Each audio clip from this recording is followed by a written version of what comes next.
Hello everyone, welcome to Get Education. ठीक। अब हम पढ़ेंगे टाइप्स ऑफ कम्युनिकेशन। हमने बताया था पार्ट्स में, जब डिवाइड किया था कि सिलेबस को 3 पार्ट में डिवाइड किया था। इसमें एक दो बताए थे, एक एनालॉग कम्युनिकेशन और एक डिजिटल कम्युनिकेशन।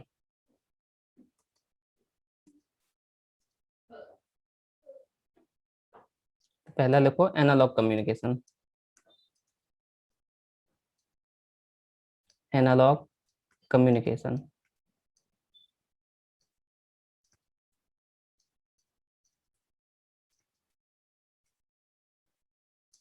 क्या होगा? एनालॉग कम्युनिकेशन में जो हमारा स्टार्टिंग से जब सिग्नल सोर्स ऑफ इंफॉर्मेशन से जनरेट हुआ था, वहां से जनरेट होके कहाँ तक पहुंचा था? रिसीवर तक पहुंचा था। और फिर रिसीवर पे उसको डेस्टिनेशन ने रिसीव किया था। अब जो ये सिग्नल आपका स्टार्टिंग से लेके एंड तक जो ट्रांसमिट हो रहा है, अगर वो सिग्नल किस फॉर्म में है?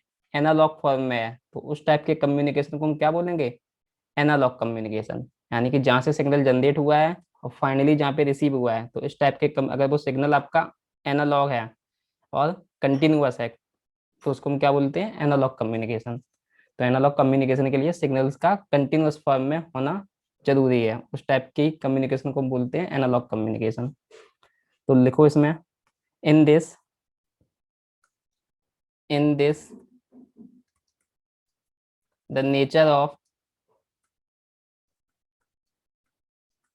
in this the nature of the message signal in this the nature of the message signal starting from the information source starting from the information source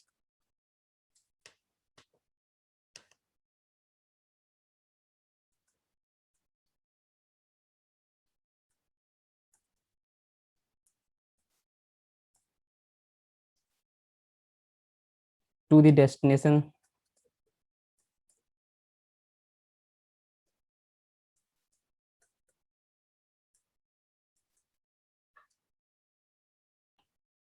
ठीक है, the nature of the message signal starting from the information source to the destination will be in analogue form. Will be in analogue form और continuous form.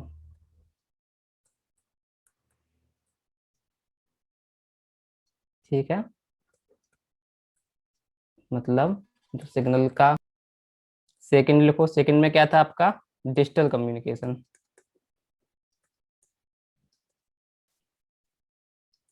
Digital communication.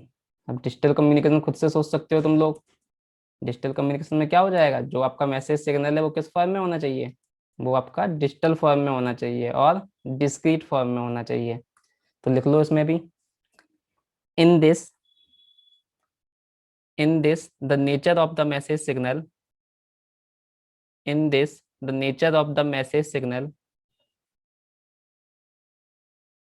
Starting from the information source. In this, the nature of the message signal starting from the information source to the destination, starting from information source to the destination will be in digital form, will be in digital form, will be in digital form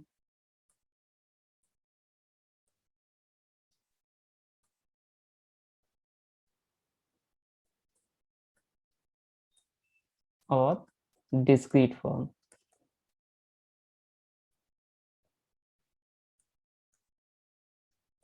ठीक है, इसमें क्या होना चाहिए? जब का message signal है वो किस फॉर्म में होना चाहिए? डिजिटल फॉर्म में होना चाहिए। तो उस टाइप के कम्युनिकेशन को हम क्या बोलेंगे? Digital communication. मॉड्यूलेशन। कल हमने मॉड्यूलेशन प्रॉपर्टी पढ़ा था। मॉड्यूलेशन प्रॉपर्टी में सबसे पहले हम मैसेज सिग्नल लिए थे, फिर मैसेज सिग्नल में हम cos 2 पाई एफसीटी से मल्टीप्लाई किए थे। ठीक। जब हमने cos 2 पाई एफसीटी से मल्टीप्लाई करने के बाद जो सिग्नल का स्पेक्ट्रम था उसमें क्या चेंज हुआ था, जो पहले सिग्नल था मैसेज सिग्नल एमटी, उसका जो स्पेक्ट्रम था वो कहाँ तक लाई कर रहा था, एफएम तक। ठीक, फिर जब हमने cos 2 पाई एफसीटी से मल्टीप्लाई कर दिया है तो उसके जो फ्रिक्वेंसी कंपोनेंट थे वो क्या हो गए थे, इंक्रीज हो गए थे।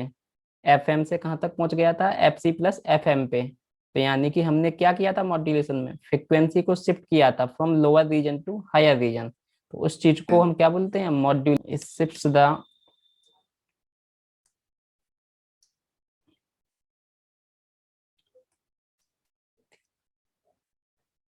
range of frequencies, it shifts the range of frequencies of message signal, it shifts the range of frequencies of message signal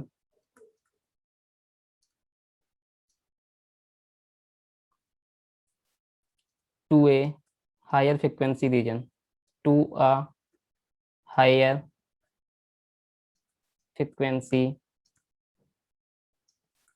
to a higher frequency region. यानी कि जो मैसेज सिग्नल की एक्चुअल फ्रिक्वेंसी थी उसको बढ़ा के किसी दूसरे हायर रीजन में शिफ्ट कर देता है। जैसे मान लीजिए मैसेज सिग्नल की फ्रिक्वेंसी मान लीजिए 10 किलोहर्ट्ज पे है, तो क्या करेगा ये मॉड्यूलेशन करने पर वो 10 किलोहर्ट्ज वाली फ्रिक्वेंसी कहाँ पे शिफ्ट हो जाएगी, मान लीजिए 1 मेगाहर्ट्ज पे शिफ्ट हो जाएगी। तो 10 किलोहर्ट्ज से 1 मेगाहर्ट्ज पे शिफ्ट कर दिया, यानी कि फ्रिक्वेंसी का लोअर रीजन से हायर रीजन में शिफ्ट करने को मॉड्यूलेशन बोलते हैं। मैसेज सिग्नल का फोरियर ट्रांसफॉर्म था। ठीक, अब इसका अगर स्पेक्ट्रम ड्रॉ करना चाहें तो स्पेक्ट्रम कैसा बनेगा इसका, ये किसका स्पेक्ट्रम आ गया, आपका मैसेज सिग्नल का स्पेक्ट्रम आ गया, यानी कि एम एफ लिख दे रहे हैं इसको हम। मैसेज सिग्नल एम टी है, एम टी में अगर हम cos 2 पाई एफ सी टी से मल्टीप्लाई कर दें, किससे, cos 2 पाई एफ सी टी से मल्टीप्लाई कर दें, तो इसका फोरियर ट्रांसफॉर्म क्या हो जाता है।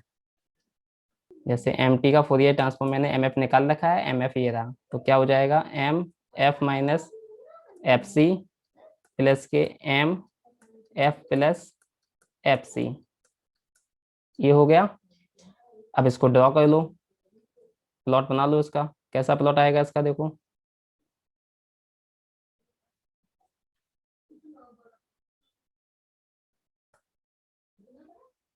क्या हो जाएगा। देखो फ्रिक्वेंसी क्या करना है, मैसेज से जो एम एफ है उसको शिफ्ट करना है एफ सी से, किधर शिफ्ट करोगे, ये वाला टर्म जो होगा आपका, ये वाला पहले इसका प्लॉट बनाओ।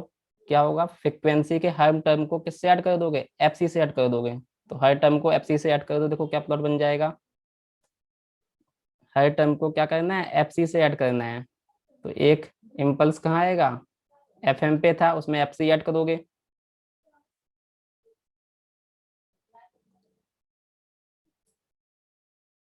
तो कहाँ पे मिल जाएगा, देखो फ्रिक्वेंसी कंपोनेंट यहाँ पे कहाँ पे था, एफ एम पे था। तो ये क्या हो जाएगा, एफ सी ऐड करना है, F C plus F M. इसमें भी एफ सी ऐड करोगे तो क्या आ जाएगा, एफ सी ऐड कर दिया माइनस एफ एम में, तो F C minus F M. तो देखो ये दोनों जो कंपोनेंट थे पहले कहाँ पे थे, एफ एम पे था और माइनस एफ एम पे था। अब ये एफ एम से बढ़ के कहाँ पे हो गया है, F C plus F M पे हो गया है। सही है, ऐसे ही बचे हुए पार्ट को कर लो, इसको भी ड्रॉ कर लो, M of F plus F C. M of F plus F C को कैसे ड्रॉ करते हो, जो भी प्लॉट है एम एफ का उसके हर कंपोनेंट में जो फ्रिक्वेंसी वाले एक्सिस है उसको एफ सी से सब्सट्रैक्ट कर दोगे। तो इसमें क्या करोगे, इसको एफ एम को एफ सी से सब्सट्रैक्ट करोगे, माइनस एफ एम को एफ सी से सब्सट्रैक्ट करोगे, तो क्या प्लॉट आ जाएगा।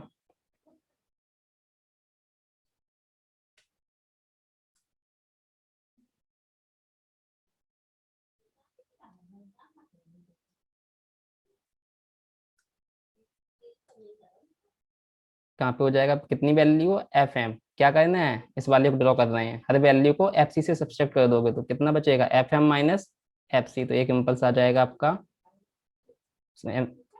एफ सी से सब्सट्रैक्ट कर दिया है। इधर माइनस एफ एम है, एफ सी से सब्सट्रैक्ट करेंगे तो क्या आ जाएगा, minus F C minus F M. अब देखो यहाँ पे फ्रिक्वेंसी कंपोनेंट कहाँ पे थे, एफ एम पे था, माइनस एफ एम पे था। हमने इसको क्या कर दिया है, जो एफ एम वाला कंपोनेंट है उसको हमने बढ़ा के कहाँ पहुंचा दिया है, F C plus F M, F C minus F M, ऐसे ही नेगेटिव साइड वाले हैं। ठीक है, तो इसी को हम क्या बोलते हैं, मॉड्यूलेशन। यानी कि जो ओरिजिनल मैसेज सिग्नल है उसकी फ्रिक्वेंसी कंपोनेंट जो है उसमें प्रेजेंट, उस फ्रिक्वेंसी कंपोनेंट को बढ़ा के हायर रीजन में पहुंचा देना। ठीक है, वही होता है आपका मॉड्यूलेशन, यानी कि सिग्नल की फ्रिक्वेंसी को शिफ्ट करना। From lower region to higher region. ठीक है, ये होता है modulation. Need for modulation, modulation करना क्यों जरूरी है? मैंने मैसेज सिग्नल को डायरेक्टली क्यों नहीं भेज रहा हूँ? ठीक है ना, मैसेज सिग्नल को डायरेक्टली नहीं भेज रहा हूँ, क्या करके भेज रहा हूँ? उसको मॉड्यूलेट करके भेज रहा हूँ, यानी कि लोअर फ्रिक्वेंसी रीजन से पहले हाई फ्रिक्वेंसी रीजन में शिफ्ट किया, उसके बाद ही उसको ट्रांसमिट करूंगा। तो पहला रीजन लिखो,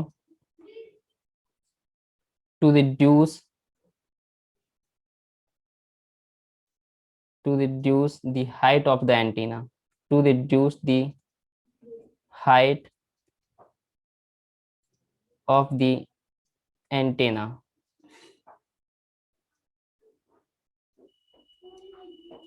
to reduce the height of the antenna।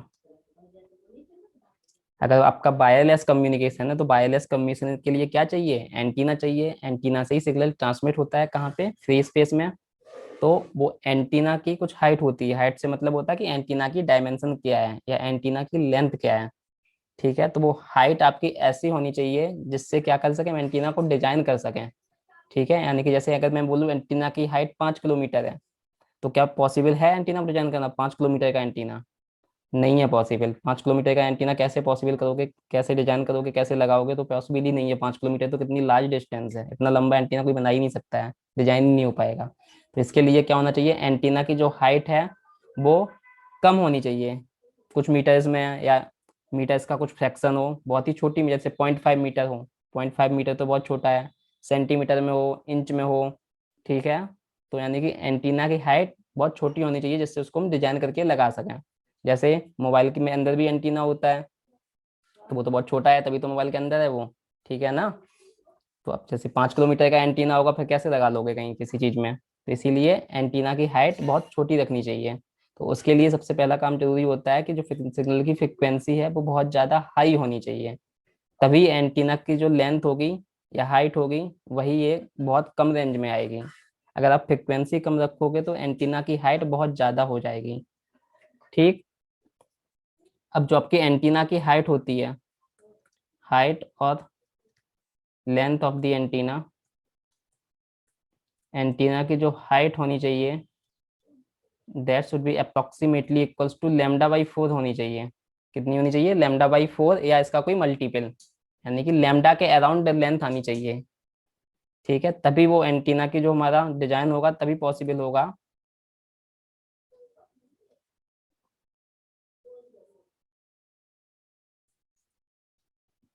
ठीक है, तो एंटीना की हाइट कितनी होनी चाहिए? λ/4 के अराउंड होनी चाहिए। अब जब मैसेज सिग्नल एम्प्टी था, मान लिया उसमें जो फ्रिक्वेंसी कंपोनेंट है एफ, वो कितना है? 15 किलोहर्ट्ज। तो बताओ, अगर इस फ्रिक्वेंसी के लिए एंटीना की हाइट कैलकुलेट करोगे, मान लीजिए एच टी इक्वल्स टू क्या अपना, एंटीना की height H T equals to λ/4। Lambda का मतलब क्या होता है? C/F। लेमडा इक्वल्स टू क्या होता है? C/F, ये तो पता ही होगा। लेमडा इक्वल्स टू क्या होता है? C/F, जहाँ पे C क्या है? लाइट की वेलोसिटी। ठीक है, तो EM वेव्स जो होती हैं वो लाइट की वेलोसिटी ट्रेवल करती हैं। तो C इक्वल्स टू कितना होता है? 3 × 10⁸ तो ये फार्मूला आपका हो गया है C/4F। वैल्यू पुट कर दो, C कितना होता है? 3 × 10⁴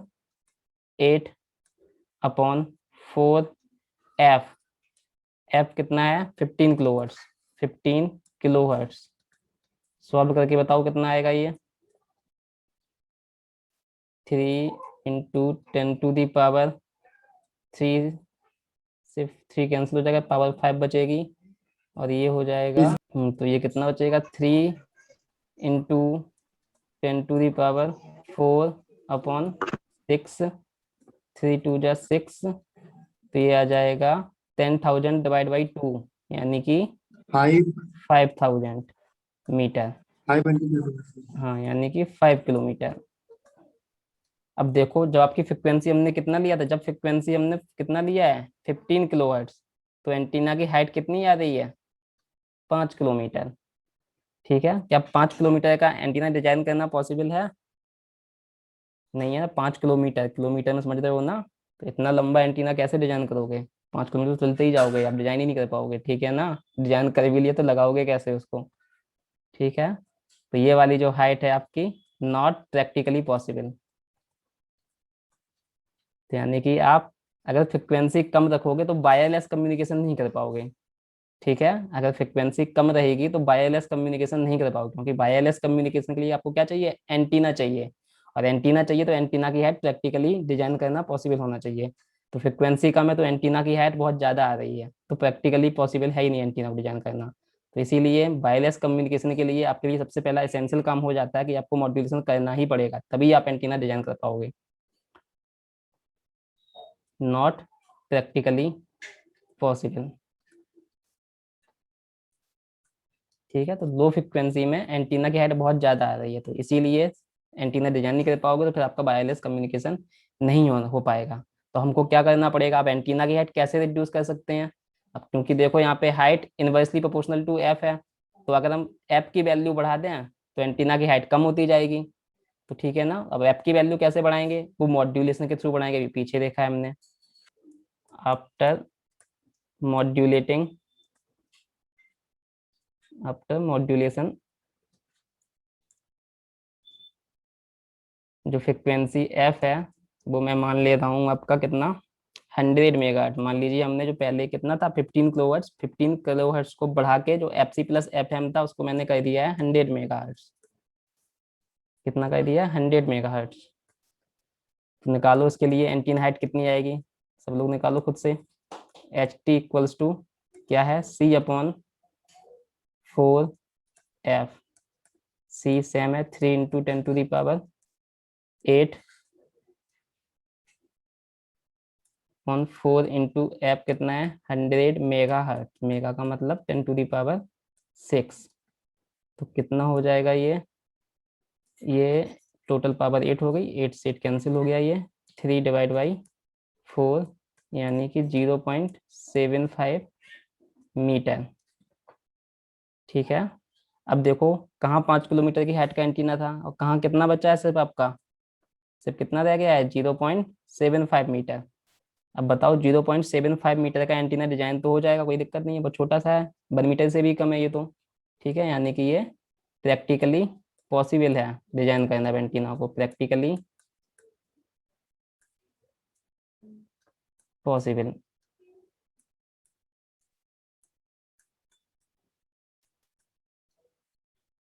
ऐसे अगर और फ्रिक्वेंसी बढ़ाओगे तो और छोटा होता जाएगा। गीगाहर्ट्ज में फ्रिक्वेंसी कर दोगे तो और बिल्कुल छोटा हो जाएगा, ठीक है ना। प्रैक्टिकली पॉसिबल, तो यानी कि हम मॉड्यूलेशन क्यों कर रहे हैं? अगर वायरलेस कम्युनिकेशन है तो एंटीना डिजाइन करने के लिए उसकी हाइट बहुत कम होनी चाहिए, तो उसके लिए हमको फ्रिक्वेंसी को बढ़ाना पड़ेगा, और फ्रिक्वेंसी बढ़ाने का तरीका होता है मॉड्यूलेशन। तो वायरलेस कम्युनिकेशन के लिए मॉड्यूलेशन इसेंशियली है, so that we can design a practically possible antenna. लिख लो इसमें, therefore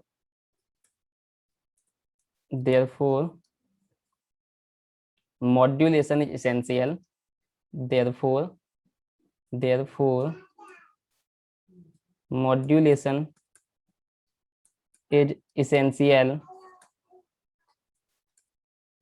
modulation is essential, for wireless communication, wireless therefore modulation is essential for wireless communication, so that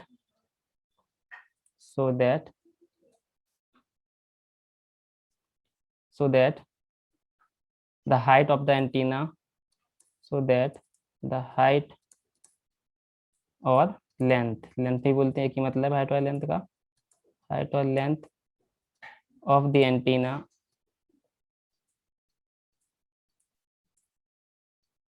is practically possible.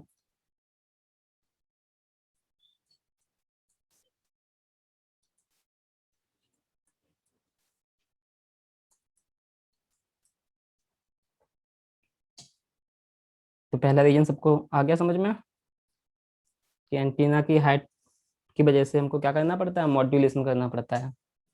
Wireless के लिए हमको modulation करना essential है। अगर modulation नहीं करोगे तो आप एंटीना ही डिजाइन नहीं कर पाओगे, तो फिर वायरलेस कम्युनिकेशन हो ही नहीं पाएगा।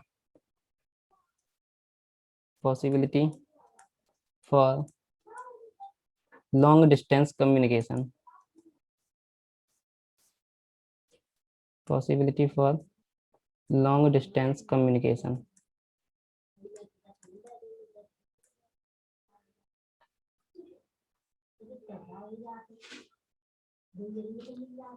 अब जो डिस्टेंस ऑफ कम्युनिकेशन है, यानी कि एक पॉइंट से दूसरे पॉइंट तक जो हम सिग्नल को ट्रांसमिट करते हैं कम्युनिकेशन सिस्टम में, तो वो एक पॉइंट से दूसरे पॉइंट की जो डिस्टेंस है, that distance is directly proportional to the frequency. ये सारा कुछ एंटीना का पार्ट है।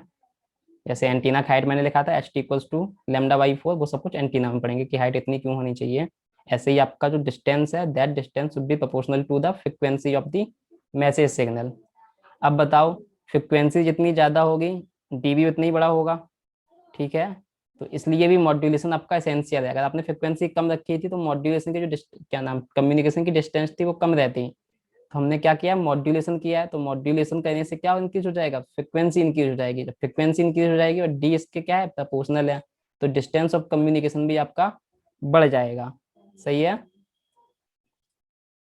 या एफ इज 1/λ। फ्रिक्वेंसी क्या होता है, 1/λ, इनवर्सली प्रोपोर्शनल टू लैम्डा हो जाएगा। अगर डी प्रोपोर्शनल टू फ्रिक्वेंसी है, फ्रिक्वेंसी एंड वेवलेंथ आपका इनवर्सली प्रोपोर्शनल होते हैं, तो D is also inversely proportional to lambda.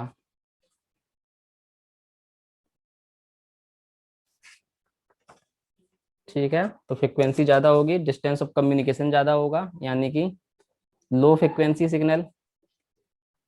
अगर आपका सिग्नल कैसा है, लो फ्रिक्वेंसी का सिग्नल है, लो फ्रिक्वेंसी सिग्नल, तो बताओ डिस्टेंस ऑफ कम्युनिकेशन स्मॉल होगा या लार्ज होगा, क्योंकि फ्रिक्वेंसी कम है तो डिस्टेंस ऑफ कम्युनिकेशन भी कैसा होगा, स्मॉल ही होगा, यानी कि less distance travelled, less distance travelled. ठीक है, फ्रिक्वेंसी स्मॉल यानी कि लेस डिस्टेंस तक सिग्नल ट्रेवल कर पाएगा। हाई फ्रिक्वेंसी सिग्नल, यानी कि आपने क्या कर दिया है, सिग्नल को मॉड्यूलेट कर दिया है, मॉड्यूलेट कर दिया तो उसका फ्रिक्वेंसी रीजन आपने बढ़ा दिया है। तो जब फ्रिक्वेंसी बढ़ गई, डी आपका प्रोपोर्शनल है, तो आपकी डिस्टेंस भी क्या होगी, लार्ज डिस्टेंस ट्रेवल करेगा signal, large distance travelled.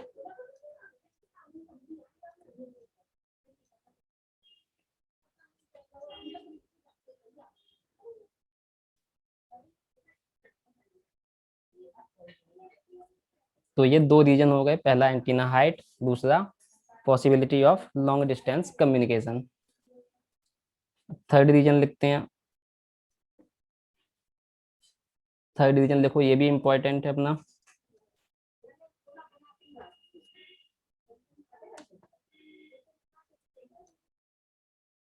Frequency multiplexing, frequency multiplexing. अच्छा मुझे ये बताओ थोड़ा सा सोच के, जो वायरलेस कम्युनिकेशन था, ठीक है, उसमें तो आपने देखा कि आपको एंटीना डिजाइन करना, तो एंटीना की हाइट क्या होनी चाहिए, कम होनी चाहिए, तो उसके लिए आपको फ्रिक्वेंसी इंक्रीज करना पड़ रहा है, यानी कि आपको मॉड्यूलेशन करना पड़ रहा है। अब अगर मैं तुमसे बोलूं कि कम्युनिकेशन जो हो रहा है वायर्ड कम्युनिकेशन हो रहा है, कैसा हो रहा है, वायर्ड कम्युनिकेशन, तो बताओ वायर्ड कम्युनिकेशन है तो एंटीना तो आपको जरूरत है नहीं, ठीक है, यानी कि सिग्नल जो ट्रांसमिट कर रहे हैं एक वायर के थ्रू कर रहे हैं, जो आपका चैनल है, चैनल क्या है, एक वायर है, ठीक है। तो अब बताओ आपको एंटीना तो चाहिए नहीं, जब एंटीना नहीं चाहिए तो बताओ क्या हमको फ्रिक्वेंसी इंक्रीज करने की जरूरत पड़ेगी या नहीं पड़ेगी। एक सिग्नल ये है, मान लीजिए एक सिग्नल आपने ये भेजा, ठीक है, एक दूसरा सिग्नल, ये फिर फ्रिक्वेंसी स्पेक्ट्रम बना रहा हूँ मैं, मान लीजिए ये M1F है, ठीक है, और एक मैंने सिग्नल कुछ बना दिया है ये, मैं इसको किसके थ्रू ट्रांसमिट कर रहा हूँ, वायर के थ्रू ट्रांसमिट कर रहा हूँ, तो वायर के थ्रू तो हमें एंटीना चाहिए नहीं, तो आराम से चला जाएगा, लेकिन प्रॉब्लम क्या आएगी, मान लीजिए सिग्नल था ये कुछ FM है, FM1, ये दूसरा सिग्नल है MF2, M2F, ठीक है, इसकी फ्रिक्वेंसी है FM2। ठीक, अब देखो, अब मान लीजिए अगर खाली आप सिंगल सिग्नल भेजते हैं, यानी कि अगर खाली हम M1 भेजें, ठीक है, तो M1 भेज रहे हैं तब हमको कोई दिक्कत नहीं है, मॉड्यूलेशन करो चाहे ना करो कोई फर्क नहीं पड़ता है। लेकिन अगर जब आप एक से ज्यादा सिग्नल भेज रहे हो, मान लो मैं ये वाला भी सिग्नल भेज रहे हैं एक साथ और ये वाला भी भेज रहे हैं, तो ये दोनों सिग्नल आए, ठीक है, यहाँ पे जो वायर था अपना चैनल है, ये वायर्ड चैनल है, कैसा चैनल है, मान लीजिए ये वायर्ड चैनल है, यहाँ पे हमको एंटीना नहीं चाहिए, सही। तो मान लीजिए आपके पास, जैसे मान लीजिए सिंगल खाली हमारे पास M1 है, अभी M2 की बात मत करो थोड़ी देर के लिए, खाली हमारे पास क्या है, M1 है, वायर्ड चैनल है, इसको सीधा क्या करो, सिग्नल जैसा है वैसे ही भेज दो, मॉड्यूलेशन करने की कोई जरूरत नहीं है अभी, जब खाली आप M1 भेज रहे हो, सीधा सिग्नल को कनेक्ट किया वायर के थ्रू, एंटीना तो चाहिए नहीं, तो चाहे फ्रिक्वेंसी कम हो चाहे ज्यादा हो, सीधा क्या चला जाएगा आपका, वायर के थ्रू ट्रांसमिट होके रिसीवर तक, कहाँ तक, रिसीवर तक पहुंच जाएगा, सही है। अब मैं बोल रहा हूँ खाली जब आप एक सिग्नल भेज रहे हो तब तो कोई दिक्कत नहीं है, मॉड्यूलेशन करो चाहे ना करो कोई फर्क नहीं पड़ रहा है। अब मैं बोल रहा हूँ एक सिग्नल और भेज दे रहा हूँ, M1 के साथ M2 भी भेज दे रहा हूँ, एक साथ दोनों सिग्नल भेज दिए, ठीक है। इन जनरल जो मैसेज सिग्नल है वो किस रेंज में होता है, 300 हर्ट्ज से लेके 3400 हर्ट्ज तक, जो स्पीच सिग्नल होता है, स्पीच सिग्नल भेज रहे हैं हम, वो कितना इसका रेंज होता है, 3300 हर्ट्ज से 3400 हर्ट्ज। जैसे कि आप जैसे FM सुनते हो कि नहीं सुनते हो, FM पे कई सारे चैनल सुनते हो, बोलो बताओ, 98.7, 94.6, 94.5, बहुत डिफरेंट, ठीक है ना। ऐसे ही आपका AM पे भी कई सारे चैनल्स होते हैं, लेकिन सारे हैं तो स्पीच सिग्नल ही, जितने भी चैनल हैं सब में स्पीच सिग्नल ही है, ऑडियो सिग्नल है, स्पीच सिग्नल हो सकता है, ऑडियो सिग्नल हो सकता है। जैसे स्पीच सिग्नल है तो उसकी फ्रिक्वेंसी रेंज क्या होती है, 300 हर्ट्ज से लेके 3400 हर्ट्ज। अब आप तो कई सारे चैनल सुनते हो कि नहीं सुनते हो, एक से ज्यादा, बोलो, 98.7 भी सुनते हो, 99 पॉइंट भी सुनते हो, रेडियो सिटी भी सुनते हो, कई सारे चैनल सुनते हो एक साथ, ये सिग्नल की फ्रिक्वेंसी रेंज तो इसी रेंज में है, लेकिन आप सबको क्या कर पा रहे हो, हर एक चैनल को अलग अलग जगह पे सुनते हो कि नहीं सुनते हो। जब चैनल चेंज करते हो तो उसकी फ्रिक्वेंसी ही तो चेंज करते हो कि नहीं करते हो, ठीक है। जबकि हर एक सिग्नल की फ्रिक्वेंसी, ओरिजिनल फ्रिक्वेंसी रेंज तो यही है, 300 हर्ट्ज से लेकर 3400 के बीच में ही होगा कोई भी स्पीच सिग्नल है। लेकिन जब आप चैनल चेंज करते हो तो एक चैनल से दूसरे चैनल पे पहुंच जाते हो, तो यही मल्टीप्लेक्सिंग होती है। वो काम क्यों हो पाता है, मल्टीप्लेक्सिंग की वजह से ही हो पाता है। अब मल्टीप्लेक्सिंग होता क्या है, एक सिग्नल भेज रहे थे कोई दिक्कत नहीं थी, मॉड्यूलेट करो चाहे ना करो। अब हम क्या भेज रहे हैं, दो सिग्नल्स भेज रहे हैं, जब अपने दो सिग्नल्स को आप उसी एक ही चैनल के थ्रू भेज रहे हो, ठीक है, यही चैनल है, ये सिग्नल भी और ये सिग्नल भी, तो क्या होगा, जब रिसीवर पे जाएगा तो रिसीवर क्या नहीं कर पाएगा, इन दोनों सिग्नल को सेपरेट कैसे कर पाएगा, क्योंकि फ्रिक्वेंसी रेंज तो सेम ही है, 300 हर्ट्ज से लेकर 3400, तो वो कैसे सेपरेट कर पाएगा ये वाला सिग्नल और ये वाला सिग्नल, तो वो सिग्नल सेपरेट ही नहीं कर पाएगा, यानी कि क्या हो जाएगा आपका, इंटरफियरेंस हो जाएगा, क्या हो जाएगा, दोनों सिग्नल में आपस में ओवरलैपिंग होगी, इंटरफियरेंस, दोनों सिग्नल में क्या हो जाएगी, यानी कि ओवरलैपिंग, ओवरलैपिंग हो जाएगी आपकी, ओवरलैपिंग ऑफ फ्रिक्वेंसीज,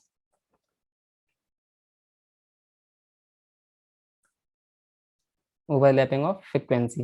अब जब ओवरलैपिंग हो जाएगी यानी कि इंटरफेरेंस हो जाएगा, तो आप सिग्नल को फिर सेपरेट नहीं कर पाओगे, तो जो आप सुनते हो डिफरेंट डिफरेंट चैनल, वो पॉसिबल ही नहीं है आपके लिए, ठीक है। इसके लिए हम क्या करते हैं, मॉड्यूलेशन करते हैं। अब जब पहला वाला FM1, इसको मॉड्यूलेशन किया है, इसकी फ्रिक्वेंसी मैंने पहुंचा दी है कुछ FC1 प्लस FM1, ठीक है। आफ्टर मॉड्यूलेशन क्या हुआ, जो पहला सिग्नल था उसकी फ्रिक्वेंसी पहले क्या थी, विदाउट मॉड्यूलेशन FM1, अब मॉड्यूलेशन किया है तो मॉड्यूलेशन क्या कर देगा, फ्रिक्वेंसी को शिफ्ट कर देगा, सही है। ऐसे ही हमने सेकंड सिग्नल को भी मॉड्यूलेट किया, FM2 पहले थी, अब इसको मॉड्यूलेट करोगे तो ये भी फ्रिक्वेंसी को शिफ्ट करेगा, लेकिन अब जो मॉड्यूलेशन करेंगे इसके लिए जो मॉड्यूलेशन फ्रिक्वेंसी होगी वो हम क्या करेंगे, दूसरी लेंगे कोई FC2 प्लस FM1, ठीक है। जैसे FM का मैं एग्जाम्पल लें, एक मान लीजिए FC1 कुछ ऐसे लिया जिससे इसकी फ्रिक्वेंसी आ गई 98.7 मेगाहर्ट्ज,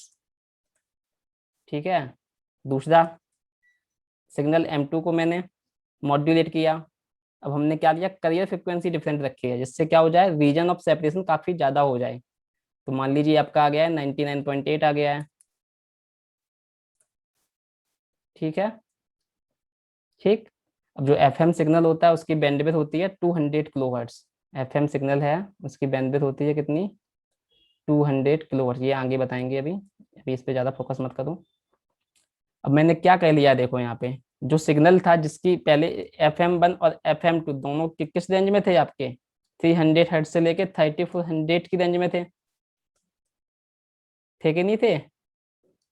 अब देखो यहाँ पे क्या हुआ है, FM1 इसकी रेंज हमने कहाँ पहुंचा दी है, 98.7 पे। दूसरा सिग्नल कौन सा है, उसका पहुंचा दिया मैंने 99.8 पे। अब दोनों सिग्नल में देखो कितना डिफरेंस हो गया है, लगभग 1 मेगाहर्ट्ज का डिफरेंस हो गया है, अराउंड 1 मेगाहर्ट्ज, ठीक है ना।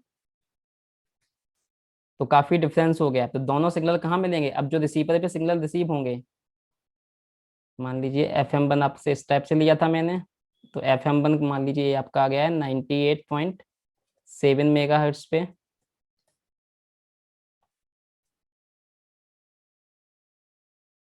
FM2 स्टेप का था, ये कहाँ पे पहुंच गया आपका 99.8 पे। अब देखो दोनों सिग्नल आपके सेपरेट हो गए हैं कि नहीं हो गए हैं, at receiver side, at receiver side. बताओ ये आपका क्या हो गया है, M1 सिग्नल है और ये आपका क्या है, M2 सिग्नल है।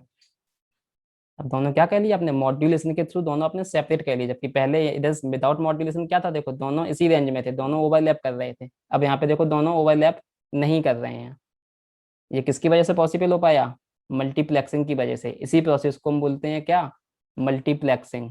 डिफरेंट डिफरेंट सिग्नल को सिंगल चैनल के थ्रू भेजने के लिए जो मॉड्यूलेशन करते हैं, तो उस पूरे प्रोसेस को क्या बोलते हैं, multiplexing.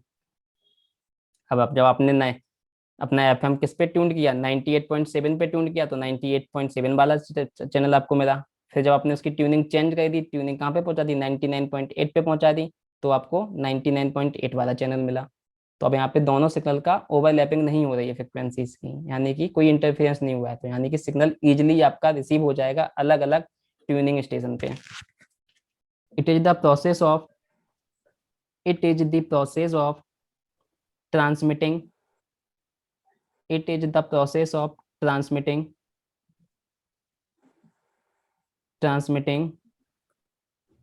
multiple number of signals, multiple number of signals, multiple का मतलब एक से ज्यादा सिग्नल भेज रहे हैं, ठीक है ना। It is the process of transmitting multiple number of signals through a single channel, through a single channel, through a single channel का मतलब एक ही वायर के थ्रू जो हम भेज रहे थे, सिंगल वायर के थ्रू ही भेज रहे थे, थ्रू ए सिंगल चैनल,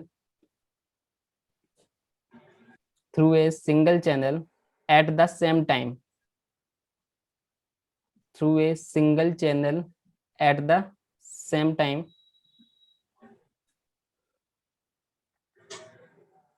ठीक है। सेम टाइम पे भेज रहे हो, कई सारे सिग्नल भेज रहे हो, सबकी फ्रिक्वेंसी रेंज भी सेम है, तो आपके क्या इंटरफेरेंस की प्रॉब्लम आई, तो हम क्या करेंगे, मॉड्यूलेट करके भेजेंगे। लिखो आगे, while while while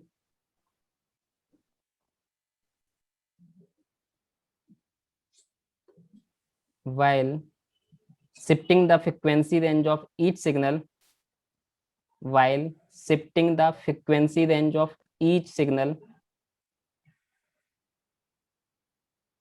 while shifting the frequency range of each signal,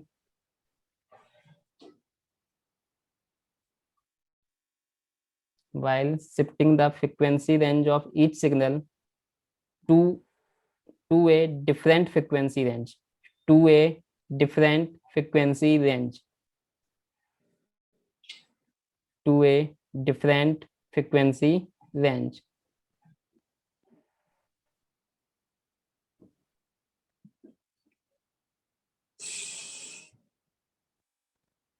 सही है। यहाँ पे क्या है, शिफ्ट कर रहे हैं, शिफ्ट करने का मतलब क्या है, अलग अलग फ्रिक्वेंसी रेंज पे शिफ्ट कर रहे हैं, यानी कि मॉड्यूलेशन कर रहे हैं, जो कि हमने ऊपर भी देखा ही है अपना। ये इसको अलग रेंज पे शिफ्ट किया है, इसको अलग रेंज पे फ्रिक्वेंसी शिफ्ट किया है। फ्रिक्वेंसी शिफ्ट का मतलब मॉड्यूलेशन। नेक्स्ट पॉइंट लिखो इसी में, नेक्स्ट पॉइंट लिखो, यानी कि देखो मॉड्यूलेशन भी एसेंशियल हो गया है। किसके लिए एसेंशियल है? मल्टीप्लेक्सिंग करने के लिए। ठीक है, पैसा तो यानी एक ही सिग्नल भेजोगे। अब एफएम जैसे एफएम में ट्रांसमिशन जो हो रहा है, बहुत सारे सिग्नल्स होते हैं, तो मल्टीप्लेक्सिंग करना तो जरूरी है। और जब मल्टीप्लेक्सिंग करोगे तो फिर क्या करना पड़ेगा आपको? मॉड्यूलेशन भी करना पड़ेगा। ठीक है, वही आपका एफएम मॉड्यूलेशन होता है वहाँ पे। तो लिखो, नेक्स्ट पॉइंट लिखो, to modulation is essential for multiplexing.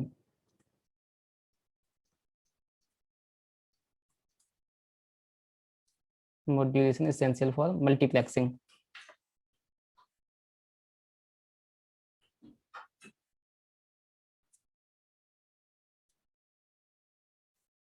ठीक है, तो मल्टीप्लेक्सिंग चाहे आपका वाइड चैनल हो चाहे ना आपका वायरलेस चैनल हो, वायरलेस चैनल में भी अगर सेम रेंज में सिग्नल रहेगा तब भी आपका क्या होगा? सिग्नल रिसीवर पे क्या होगा? इंटरफियर करेगा। तो वहां पे भी क्या होगी? जो एंटीना वाला पार्ट है, पहले तो फ्रिक्वेंसी बढ़ाओगे, और फ्रिक्वेंसी बढ़ाने के बाद जो तीन सिग्नल, जैसे मान लो दो सिग्नल जो भी मैंने लिए थे, इसको वायरलेस कम्युनिकेशन के थ्रू सेंड कर रहा हूँ। ठीक है, स्टार्टिंग की फ्रिक्वेंसी कितनी है इसकी? 300 हर्ट्ज से लेके 3400 हर्ट्ज।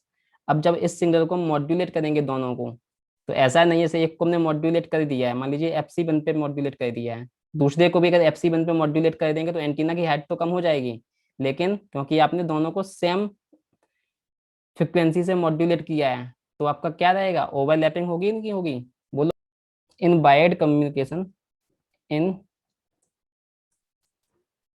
वायर्ड कम्युनिकेशन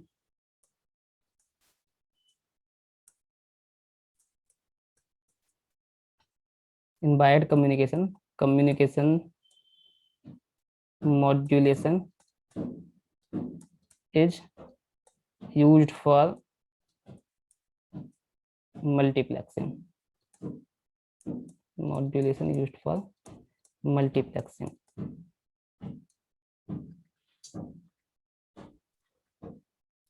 वायरलेस में मल्टीप्लेक्सिंग के लिए भी और एंटीना की हाइट को भी कम करने के लिए। फोर्थ रीजन देखो, नैरो बैंडिंग।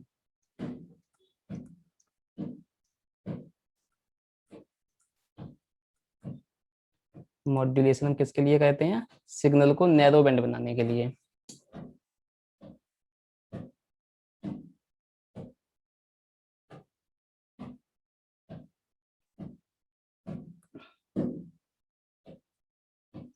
लिखो उसमें,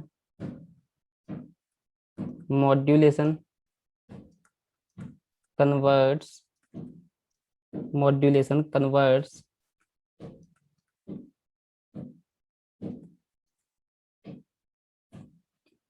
wideband signal modulation converts wideband signal to the narrow band signal.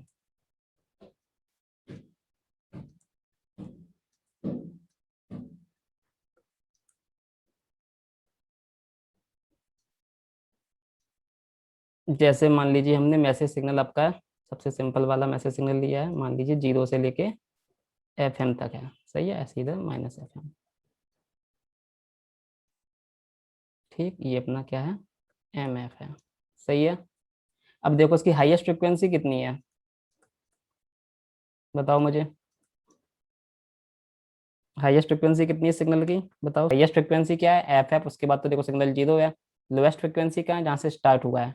अब अगर यहाँ पे देखो हाईएस्ट फ्रिक्वेंसी, शॉर्ट में लिख देता हूँ उसको, ये अपना हाईएस्ट फ्रिक्वेंसी HF लिख देता हूँ इसको, इसको LF लिख देता हूँ। ठीक है, हाईएस्ट फ्रिक्वेंसी और लोएस्ट फ्रिक्वेंसी। तो देखो हाईएस्ट फ्रिक्वेंसी और लोएस्ट फ्रिक्वेंसी का रेशियो कितना आ जाएगा? FM हाईएस्ट था, लोएस्ट 0 था, इन्फिनिटी आ रहा है कि नहीं आ रहा है? Which is much greater than 1। अभी सिग्नल क्या है? No modulation. अभी यहाँ पे हमने कोई मॉड्यूलेशन नहीं किया है, no modulation.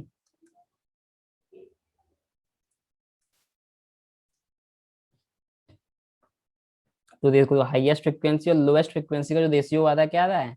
Much greater than 1 आ रहा है। ठीक,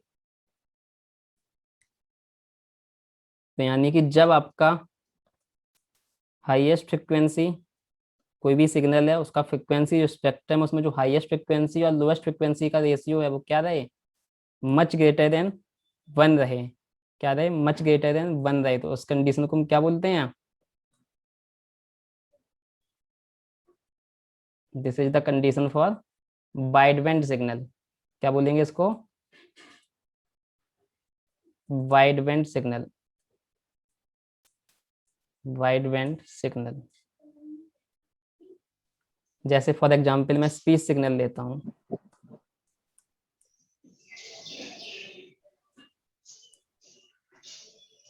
स्पीच सिग्नल क्या रेंज रहती है, मैंने बताया था 300 से लेके 3400 hertz.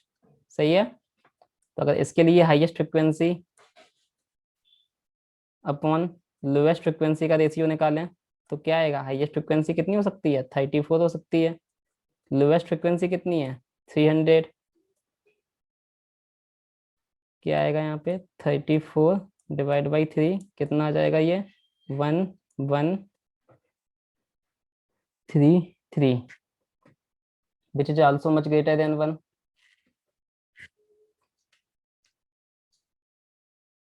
which is also much greater than 1 लिख रहा है, मच ग्रेटर देन 1 लिखा है मैंने, ठीक है। तो ये आपका सिग्नल कैसा हो जाएगा, वाइड बैंड होगा कि नहीं होगा, क्योंकि यहाँ पे भी 1 से ज्यादा आ रहा है, वाइड बैंड सिग्नल। तो वाइड बैंड सिग्नल में बस आपको क्या देखना है, highest frequency upon lowest frequency. अगर वो 1 से काफी बड़ा आ रहा है तो सिग्नल को क्या बोलोगे, वाइड बैंड सिग्नल। अब इसी सिग्नल को मैं क्या कर रहा हूँ, जो यही सिग्नल था, चाहे स्पीच सिग्नल ले लो, चाहे आपका ऊपर वाला ले लो जो -FM से +FM वेरी कर रहा है, इसको क्या कर देते हैं, मॉड्यूलेट कर देते हैं। आफ्टर मॉड्यूलेशन, जब सिग्नल को मॉड्यूलेट कर दोगे तो रेंज क्या हो जाएगी,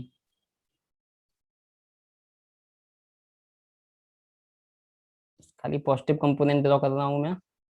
मान लीजिए FC से मॉड्यूलेट कर दिया है तो क्या हुआ, FC + FM, FC - FM। सही है, ये स्पेक्ट्रम हो जाएगा कि नहीं हो जाएगा आफ्टर मॉड्यूलेशन। देखो यहाँ पे highest frequency upon lowest frequency, FC + FM, lowest frequency कितनी हो जाएगी, FC - FM। अब यहाँ पे हम कंसीडर कर रहे हैं जो FC है मच ग्रेटर देन FM है। तो बताओ क्या नंबर ये 1 के आसपास आएगा कि नहीं आएगा, क्योंकि FM तो बहुत छोटा है, FC बहुत ज़्यादा बड़ा है। तो FC बहुत ज़्यादा बड़ा, उसमें छोटा सा नंबर ऐड किया या फिर छोटा सा नंबर सब्सट्रैक्ट किया तो FC में थोड़ा सा ही तो डिफरेंस होगा। कोई दो नंबर में बहुत थोड़ा सा डिफरेंस है तो उनका डिवाइड करोगे तो रेशियो कितना आएगा, 1 के अराउंड आएगा कि नहीं आएगा। लिया FM आपका ले लेते हैं हम 1 किलोहर्ट्ज, ठीक है। FM ले लिया मैंने कितना, 1 किलोहर्ट्ज। और FC मैंने ले लिया है, मान लीजिए FC में ले लेता हूँ 10 मेगाहर्ट्ज। वैल्यू रख के निकालो, वैल्यू कितनी आ जाएगी इसकी,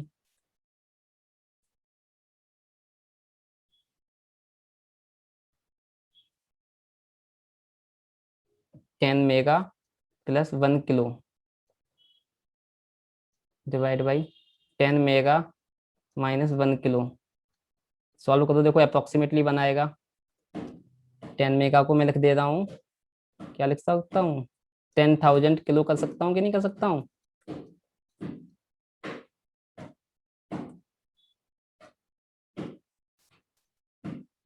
ठीक है, 10⁻³ बाहर कह लिया और 10⁻³ को किलो में लिख दिया है। तो कितना हो जाएगा ये 10,001। तो ये आपका आ जाएगा 1.0001, यानी कि अप्रोक्सीमेटली 1।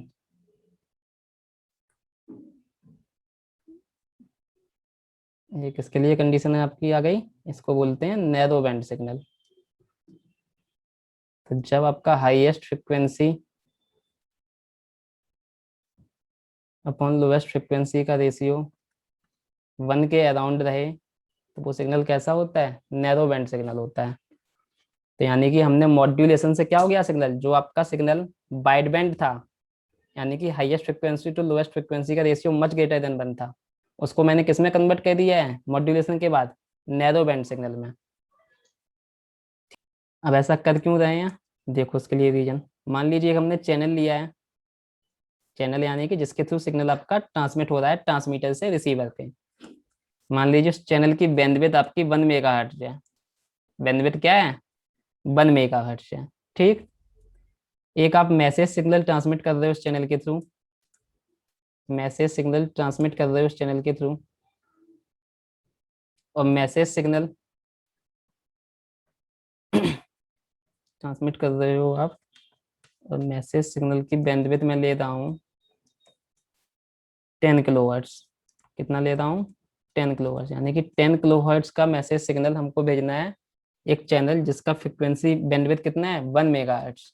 ठीक, मैं चैनल की बैंडविड्थ तो 1 मेगाहर्ट्ज लिखी है, चैनल की जो स्टार्टिंग फ्रिक्वेंसी है वो मैं ले रहा हूँ 1 मेगाहर्ट्ज से लेके 2 मेगाहर्ट्ज, 2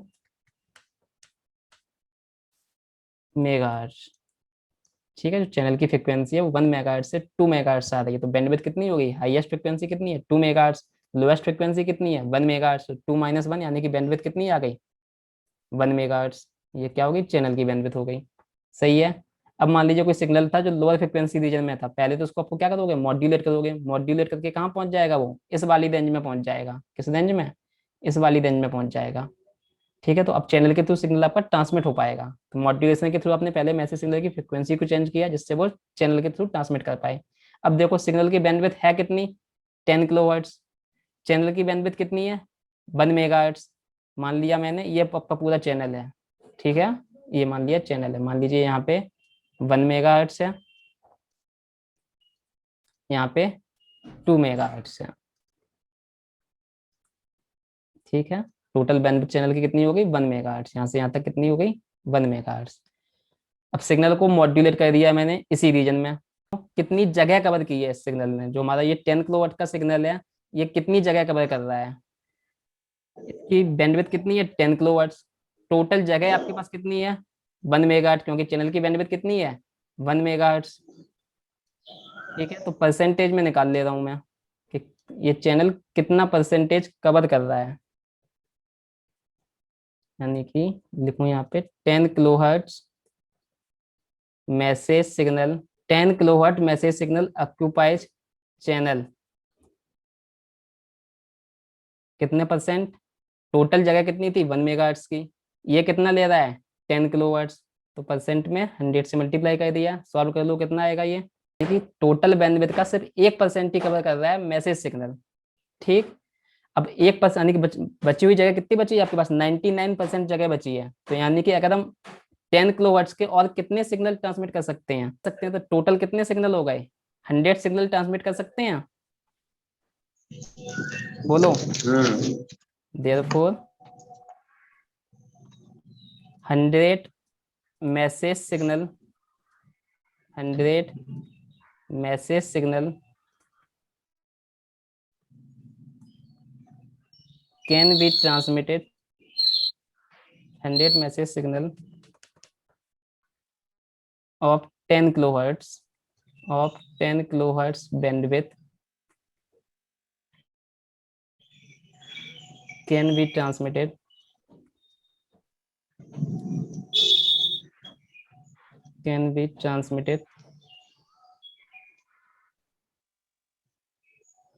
through this channel,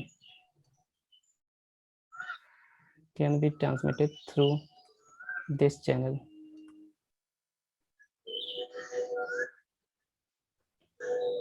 सही है। अब मैं क्या कर दे रहा हूँ, किसी दूसरे रीजन में इसको मॉड्यूलेट कर दे रहा हूँ। अब क्या कर दे रहा हूँ, मान लीजिए अब चैनल जो मैं ले रहा हूँ और ज़्यादा रेंज में ले रहा हूँ, चैनल जो आपका कहाँ से कहाँ वेरी कर रहा है 1 गीगाहर्ट्ज से लेके 2 गीगाहर्ट्ज तक मान देता हूँ मैं। ठीक है, बैंडविड्थ इसकी कितनी हो जाएगी चैनल की 1 गीगाहर्ट्ज हो जाएगी 2 माइनस 1। सही है, 2 माइनस 1 हाईएस्ट माइनस लोएस्ट यानी कि 1 गीगाहर्ट्ज। मैसेज सिग्नल की बैंडविड्थ कितनी थी? बैंडविड्थ ऑफ मैसेज सिग्नल ये कितनी थी? 10 किलोहर्ट्ज लिए थे। सही है। अब देखो, अब जो भी मैसेज सिग्नल रहा होगा, जिस भी फ्रिक्वेंसी में रहा होगा, इसको मॉड्यूलेट करके आपको किस रेंज में लाना होगा? इस वाली रेंज में लाना होगा, तभी तो इस चैनल के थ्रू ट्रांसमिट हो पाएगा। ओरिजिनल फ्रिक्वेंसी तो कुछ और होगी, इसकी बैंडविड्थ 10 किलोहर्ट्ज है। लेकिन जब आपको इस चैनल से ट्रांसमिट करना है, पहले तो सिग्नल को इस रेंज में लाना पड़ेगा, तो उसके लिए क्या करोगे? मॉड्यूलेशन करोगे। ठीक है, जब मॉड्यूलेशन कर दोगे तो इस रेंज में आ जाएगा, तो फिर इस चैनल के थ्रू सिग्नल ट्रांसमिट हो जाएगा। ठीक है, अब देखो यहाँ पे क्या है, ये चैनल आपका स्टार्टिंग फ्रिक्वेंसी कितनी है? 1 गीगाहर्ट्ज। हाईएस्ट फ्रिक्वेंसी कितनी है? 2 गीगाहर्ट्ज। मैसेज सिग्नल मॉड्यूलेट करके आपने इसी रेंज में पहुंचा दिया। ये मान लीजिए कोई मैसेज सिग्नल है जिसकी बैंडविड्थ कितनी है, बैंडविड्थ तो सेम ही रहेगी, बैंडविड्थ तो चेंज होगी नहीं, 10 किलोहर्ट्ज। सही है। अब देखो यहाँ पे मैसेज सिग्नल टोटल बैंडविड्थ का कितना ऑक्यूपाइज कर रहा है। अब देखो यहाँ पे भी आपने मॉड्यूलेशन फ्रिक्वेंसी चेंज की है, लोअर रीजन से और ज्यादा बढ़ा दी है आपने। अब देखो यहाँ पे लिखो message signal occupies the same message signal, the same, वही 10 किलोहर्ट्ज वाला जो पीछे से सिग्नल लिया था, वही सेम सिग्नल है। The same message signal occupies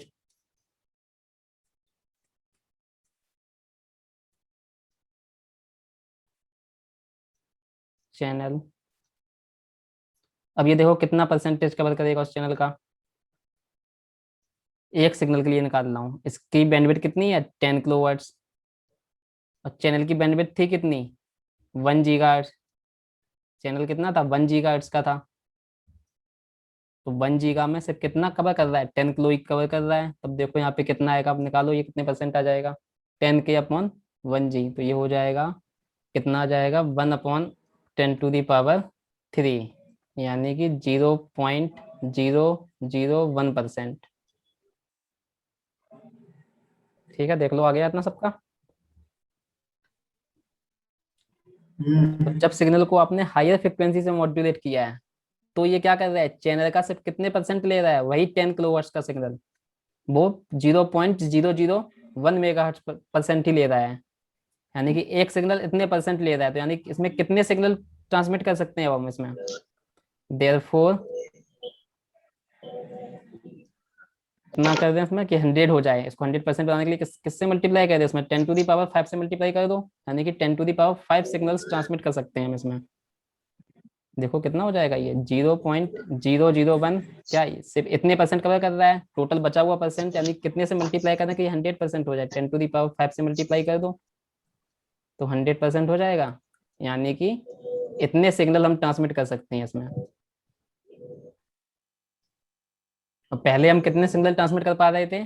100 message signal transmit कर पा रहे थे। अब कितने कर पा रहे हैं? 10⁵ ट्रांसमिट कर पा रहे हैं। ठीक है, तो नैरो बैंडिंग का ये फायदा हुआ है, जितना ज्यादा नैरो बैंड होगा उतने ही ज्यादा सिग्नल्स आपके आप क्या कर पाओगे? ट्रांसमिट कर पाओगे। ठीक है, पिछले वाले में नैरो बैंडिंग कम थी क्योंकि फ्रिक्वेंसी रीजन क्या था? मेगाहर्ट्ज में ही था। अब और बढ़ा दिया गीगाहर्ट्ज में, तो वो क्या हो जाएगा? F C plus F M upon F C minus F M, उसका रेशियो क्या हो जाएगा? बन के और करीब आ जाएगा। तो जितना ज्यादा नैरो बैंड करते जाओगे उतने ही ज्यादा आपके सिग्नल्स क्या हो पाएंगे? चैनल के थ्रू ट्रांसमिट हो पाएंगे। ठीक है, therefore 10⁵ message signal of bandwidth 10 kilohertz can be transmit through this channel, can be transmitted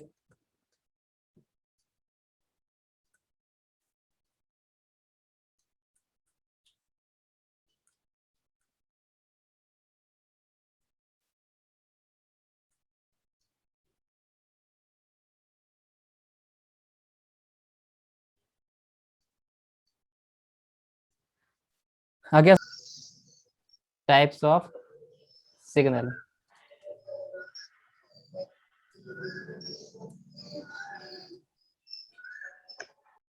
पहला लिखो बेस बैंड सिग्नल।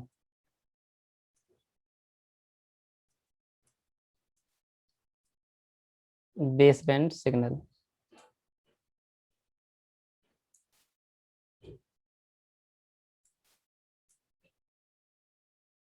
लिखो इसमें बेस बैंड सिग्नल में a signal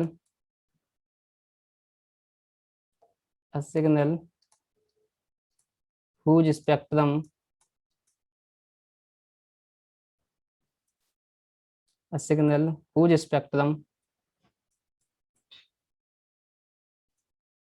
extends from a signal whose spectrum extends from 0 hertz to some 0 hertz to some maximum frequency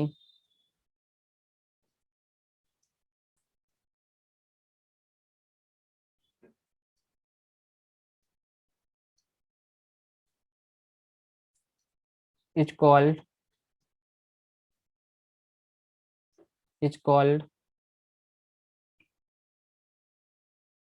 baseband signal.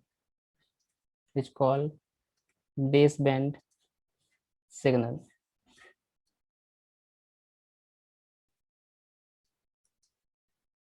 क्या मतलब इसका?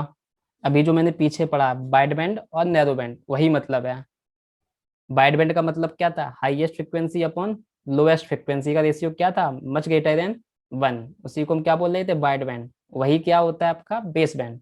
जब highest frequency और लोएस्ट फ्रिक्वेंसी का रेशियो क्या हो जाए? मच ग्रेटर देन 1 हो जाए, तो उसको क्या बोलते हैं? Base band signal. जैसे मैंने इसलिए मैंने यहाँ पे देखो क्या लिखा है, whose spectrum extend from 0 hertz से टू सम मैक्सिमम फ्रिक्वेंसी, यानी कि फ्रिक्वेंसी रिस्पॉन्स जो उसका होगा वो क्या होगा? 0 हर्ट्ज से स्टार्ट होगा to some maximum frequency. FM से पॉजिटिव साइड का बनाया मैंने, ऐसी नेगेटिव साइड का बनाओ तो नेगेटिव साइड का मान लो, हो गया। ठीक है, तो क्या होता है? 0 हर्ट्ज से जब स्टार्ट हो, यानी कि लोअर फ्रिक्वेंसी रीजन में सिग्नल है, तो उसको हम क्या बोलते हैं? Base band signal. Base band signal यानी कि कहाँ से स्टार्ट हो सिग्नल? 0 से स्टार्ट हो या फिर 0 के अराउंड हो, ठीक है ना, बिल्कुल स्मॉल फ्रिक्वेंसी से स्टार्ट हो रहा हो और कहाँ तक जा रहा हो? किसी एक पर्टिकुलर फ्रिक्वेंसी तक जा रहा हो, लेकिन स्टार्ट कहाँ से हो? 0 के अराउंड से स्टार्ट हो, यानी कि लोअर फ्रिक्वेंसी रीजन में है। तो हाईएस्ट फ्रिक्वेंसी और लोएस्ट फ्रिक्वेंसी का यहाँ पे रेशियो निकालोगे, देखो कितना आएगा? Highest frequency upon lowest frequency. यहाँ पे भी देखो वही सेम है जो पीछे निकाले थे हम, which is equals to infinite, यानी कि मच ग्रेटर देन 1, यानी कि इसको क्या बोलोगे आप? वाइड बैंड सिग्नल ही होता है ये, वाइड बैंड सिग्नल। ठीक ठीक है, बेसबैंड सिग्नल में क्या होता है? जो लोअर रीजन में, यानी कि 0 के अराउंड, जैसे हमने क्या लिया 0 से एफएम तक, या ये बोल दो 0 नहीं है या 0 से थोड़ा हटके है, जैसे आपका होता है 300 हर्ट्ज से लेकर 3400 हर्ट्ज, तो 34 अपॉन 300 भी आपका 11 पॉइंट समथिंग आया था, तो सिग्नल कैसा हो गया आपका? वाइड बैंड हो गया है।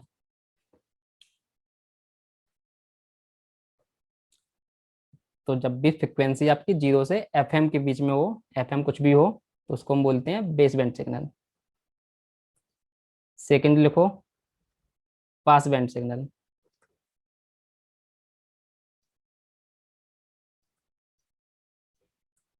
Pass band signal, pass band का मतलब नैरो बैंड।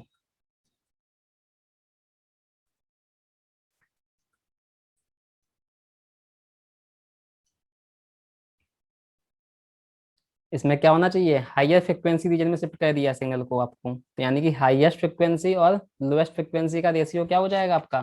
अप्रोक्सीमेटली 1, यानी कि नैरो बैंड। तो इसमें जो फ्रिक्वेंसी रेंज सिग्नल की होनी चाहिए, किसी हायर फ्रिक्वेंसी, मान लीजिए FM1 से FM2 तक रेंज होनी चाहिए। आप देखो पास बैंड का स्पेक्ट्रम किस टाइप से होगा? इस टाइप से होगा। हाईएस्ट मॉड्यूलेशन करने के बाद जो सिग्नल होता है आपका क्या हो जाता है? पास बैंड में कन्वर्ट हो जाता है, FC - FM/FC। ठीक है, अब यहाँ पे देखो हाईएस्ट फ्रिक्वेंसी कितनी है, F C plus F M, lowest frequency कितनी है, F C minus F M. तो हाईएस्ट और लोएस्ट फ्रिक्वेंसी का रेशियो अप्रोक्सीमेटली 1 आएगा। तो इस टाइप के सिग्नल को क्या बोलते हैं हम, पास बैंड सिग्नल, जब आपका इस टाइप का स्पेक्ट्रम हो, यानी किसी हायर फ्रिक्वेंसी से ही स्टार्ट हो, लोएस्ट फ्रिक्वेंसी भी, और हाईएस्ट फ्रिक्वेंसी आपकी हाईएस्ट फ्रिक्वेंसी पे ही हो, यानी कि 0 के अराउंड ना हो स्टार्टिंग फ्रिक्वेंसी। समझ में आ रहा है?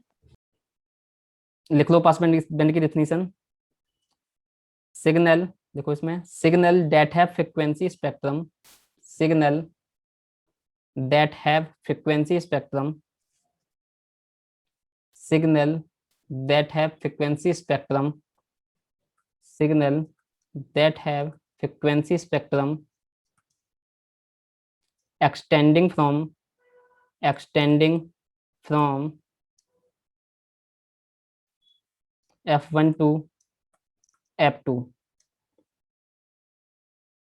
f1 to f2, providing that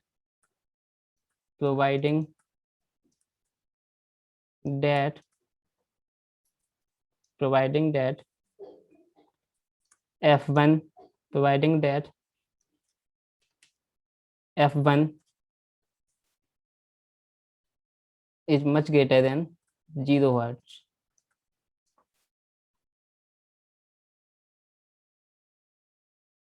Much greater than 0 hertz is called pass band signal.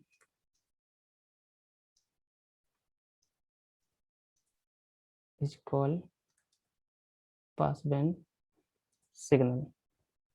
Base band का मतलब क्या था, ये था फ्रीक्वेंसी कहाँ से स्टार्ट हो, 0 के अराउंड से, 0 से लेके FM तक।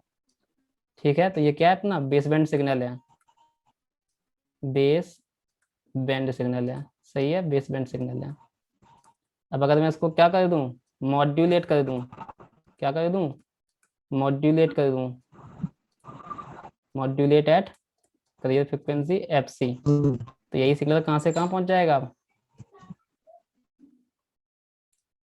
FC से FC plus FM and FC minus FM। तो ये कैसा सिग्नल हो गया है, पास बैंड सिग्नल हो गया है। ठीक है ना, हायर फ्रिक्वेंसी से F1, के मान लिया F1 है, F1 से F2 एक्सटेंड कर रहा है, तो इसको क्या बोलते हो, pass band signal, pass band signal.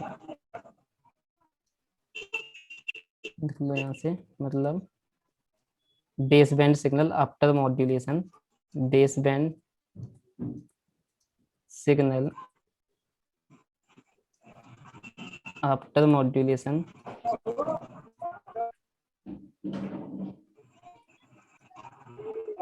becomes pass band signal.